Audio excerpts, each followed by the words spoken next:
Wow. Hot chocolate, guys. Gawa ni Romblon Wanderer. Paano natin nagawa? Panoorin yung vlog na to. Tara! Siyempre, gawa tayo ng chocolate. Bebe. Kapag bila ka busoy. Pagtapon ha. Yan ang buto ha. Gawa tayo ng chocolate. Gawa tayo ng chocolate. Yan. Dansagan niyo pa. Ikaw pa dito sa likod oh. Gawa kami ng chocolate guys pagkatapos silang kumain. After 10 days. Okay guys, bali nagsimula itong konseptong ito sa paggawa natin ng ating sariling version ng hot chocolate. Nung minsang namasyal kami ng mga anak ko doon sa likod ng aming farm. So may nakita kami, ang daming bunga ng aming, isang puno lang yan guys ha, maraming puno yan. So isa lang yung aming nakita. Hitik na hitik yung bunga ng kakao at ang daming hinog. So naisip ko na sayang naman na hindi mapakinabangan. Meron naman tayo mga ilang nakikitang video, tutorial tungkol sa paggawa ng hot chocolate. So but hindi natin, I mean that time, but hindi na lang ako gumawa ng hot chocolate. Yan. Yeah. Abot mo tong isa?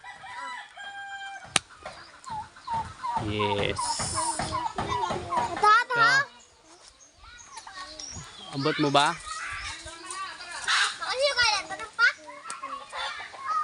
Si Lolo. Ayun, bali, tinanong ako ng anak ko kung sino daw ang nagtanim ng kakao na yan. Sabi ko, ang lulo niya ang nagtanim niyan. Actually, bigay yan ng LGU. Almost 10 years ago.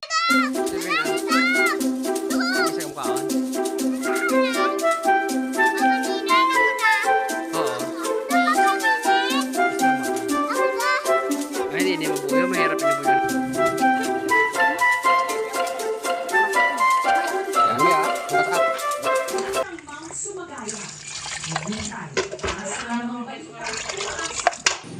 Kaya na guys, pagkatapos nating biyakin at ipasipsip sa mga bata yung pinaka soft part ng kakao, ayan, nilinisan natin at sabi doon sa ating natutunan, kailangang itabi muna ng 3 araw. Then after 3 days guys, ito na yung nangyari.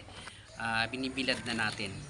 Tirik na tirik yung araw dapat. So sabi doon 7 days daw yan na dapat ay bilad.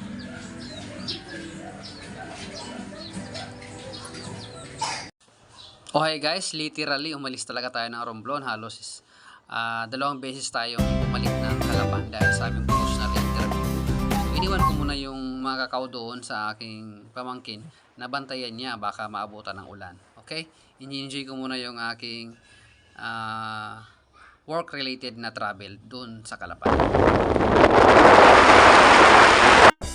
Okay guys, finally nagkaroon tayo ng pagkakataon upang matrabaho na natin yung ating inaasam na makatikim ng hot chocolate. So dito sa likod bahay, nagsiga kami at sinimulan na namin ang pagro-roast o yung ano tawag doon? Pagtusta doon sa mga dried cacao beans.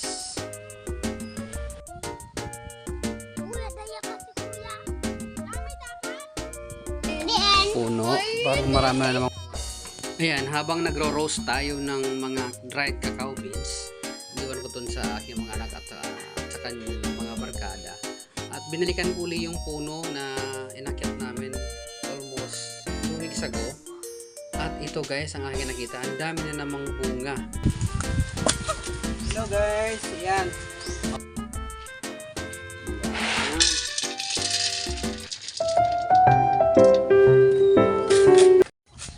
Ayan, naglalabasan na, nagtutuklapan na guys.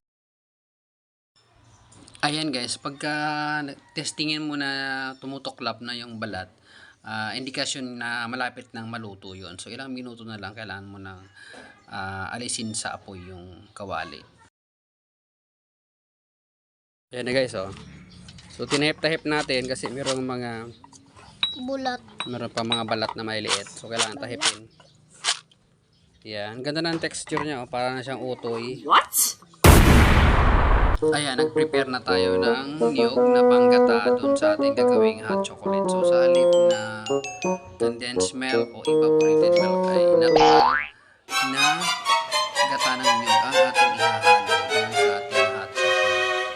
Parang mas malasa at syempre pure organic nga ang gagawin nating hot chocolate. Kaya nagkudkod tayo ng mabilisan. Kalahati lang naman na nyug ang ating ginamit. Okay guys, dalawa ang finished product natin. Isang pure na chocolate doon sa black na mangkok at yung merong halong asukal doon sa clear na mangkok. Ayan, nakahanda na ang ating gata at kailangan na nating pigain para yun ang pamalit natin sa condensed milk. Okay guys, don't worry, 1,000,000 times naman akong naghugas ng kamay. 'Di ba? Gaya ng turo ni Mekos Mekos. Kailangan malinis, 'di ba?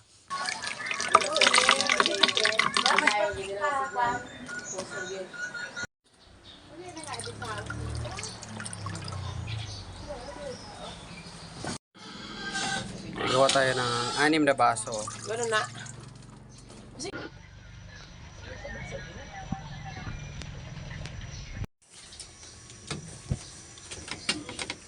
Ayan guys, ito na ang ating dalawang product na nagawa. Ito yung may asukal na halo. Diretso yung asukal dun sa grind. Ito ay puro, concentrated. Yan, mapait ito. Mapait siya siyempre. Pero ito guys, parang powdered chocolate na talaga. Malasa. Tatlo yan. Dahil dito sa brown sugar. Okay guys, ito yung gagamitin natin. Ang chocolate na may halo asukal. Masok sa limit. Parang kukuha ng nanay mo noon. Yan. Yan guys. Ang bango. Yung chocolate lang. Chocolate talaga na parang pinowder. So hindi natin na-achieve yung ating ine-expect na lalapot siya na pwede nating ipabilog-bilog sana. Hindi kasi dahil almiris yung gamit natin. Okay? Pero ang bango guys. Kaliit. Kainin. Ay, baso lagi na ka. Ilalagay natin doon mamaya. Yan. Sige lang alay, pakadkad para makuha gid ang extract nga na. Mabuy gid. Bali, alalay ko yung nanay ko. So, yung old way na paggawa ng hot chocolate ang tinuro sa akin. Sabi niya, laga ng tubig, ilagay yung powdered chocolate. Noon kasi champurado gamit niya. Yung kukuha na nabibili sa tindahan sa paggawa ng champurado. Then, sabi niya, ihuhuling ilalagay ang gata. So, yan, umaakyat yung aroma ng chocolate, guys. So, parang mas na-experience ko kung gaano ito kasarap kung tag-ulan.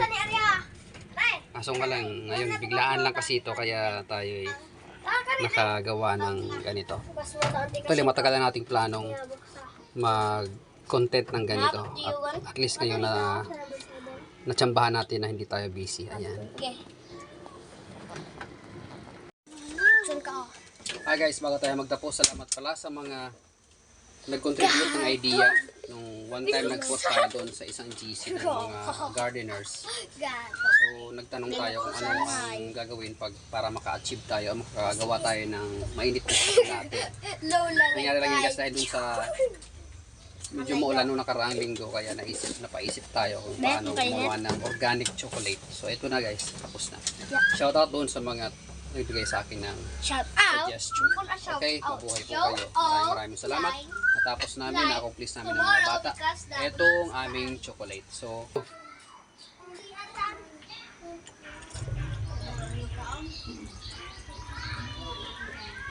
sobra. Yan guys, nilipat natin dito. So, hindi na ubos. Meron pa tayong sobra. Mas concentrated yung nasa ano, kasi parang latak. Baka na yung takip. Nilipat natin dito para mas madali natin maibigay sa mga bata. Okay. Handa na ba kayo? Handa na naman! Yan. So, ayan guys, yung rich. Ano ya? Ang liit. Siyempre, susyat. Patingin ng baso mo? Tingnan eh. Wow, chocolate. Wow, very rich. Tama na muna yan, baka maubos. Ito yung mga katulong natin kanina sa pagluluto ng tsokolate. Sila rin yung tumulong magsip-sip ng buto na halos pinatuyo natin ng 10 araw. Okay, yung natira ay para kay Gov, yung aking pamangkin na kulot.